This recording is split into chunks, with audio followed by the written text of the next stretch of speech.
No, that's real. And you should be careful. Maybe you should watch out before you go back in your car. Or maybe you should be, take whatever precaution, because that's real. Guided spiritual path.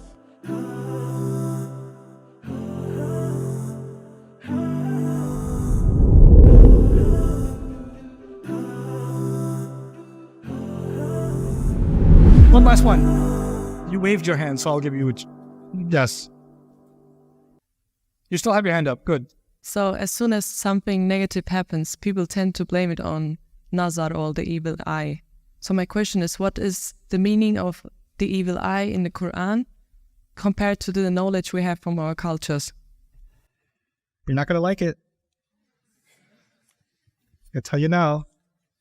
I am not convinced that we have interpreted the common interpretation of the hadith involving the evil eye is interpreted properly. Al-ainu haqq, in my opinion, Allahu ta'ala alam, al-ainu haqq is referring to jealousy, can have really bad consequences. But not that if I stare at someone with enough laser focus, they will fall down the stairs. I developed really bad allergies yesterday because the first day somebody didn't say mashallah when they saw my PowerPoint presentation. No, because if Ayn was really that powerful, then every time a country elects a president that the country doesn't like, everybody should just get together for an Ayn party and then they should just start melting as they speak. And though nobody received more ayn than the Prophet of Allah, sallallahu alaihi wasallam, right? The thing with the idea of you dressed up for a wedding and then you looked really nice, but you didn't say mashallah, or somebody else didn't say mashallah. Even worse, okay, you said it. You're like mashallah, tabarakallah, inshallah, la hawla wa la quwwata illa billah, Allahu la ilaha illa huwal hayyul qayyum.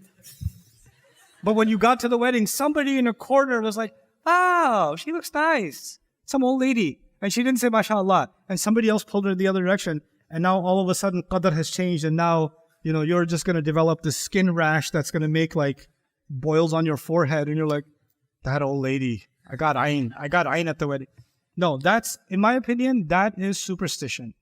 This is a kind of religion that people before Islam followed superstitions, and then they had to find ways of ending the curse, right? Then they had to go to someone who could end the curse for them. And the curse was kind of a spiritual pharmacy where the guy will say, oh yes, I must contact the spirits, and you have this demon on you, you have this evil eye on you, you have this, magic spell on you, and I will give you this, mixed drink this, and then go around in circles 3 times, and then do the hokey pokey, and then it will go away, but it'll charge you $50 or something.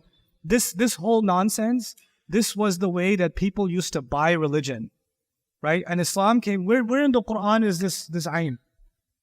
Where is it? And then people extrapolated from ayat like, وَإِن كَادَ الَّذِينَ كَفَرُوا لَيُزْلِقُونَكَ بِأَبْصَارِهِمْ لَمَّا سَمِعُوا الذِّكْرِ. That the disbelievers, they stare at you so hard that if they could, they would make you fall off your steps from the way they look at you when they hear the Quran. Meaning Allah is describing the hatred inside their eyes. And actually, has it ever happened to you that you walk into a classroom, an office, a lobby, a restaurant, whatever, and you can see the hatred in somebody's eyes? You could see it. That's al-ainu haqq, meaning watch out for people like that. Don't just assume, oh, they must just be having a bad day.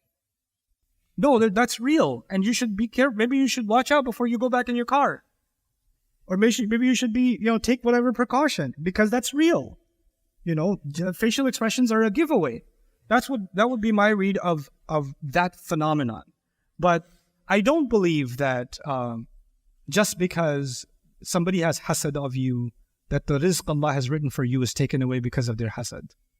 Because no one has more hasad on you than shaitan. And you still have rizq. And if hasad got rid of rizq, then I think all of us would be starving. Either we're killing someone or somebody's killing us. You understand? So it's an exaggerated extreme that has gone too far, and we've turned our religion into this superstitious stuff. And it's just not something true to the spirit of the Quran, in my opinion.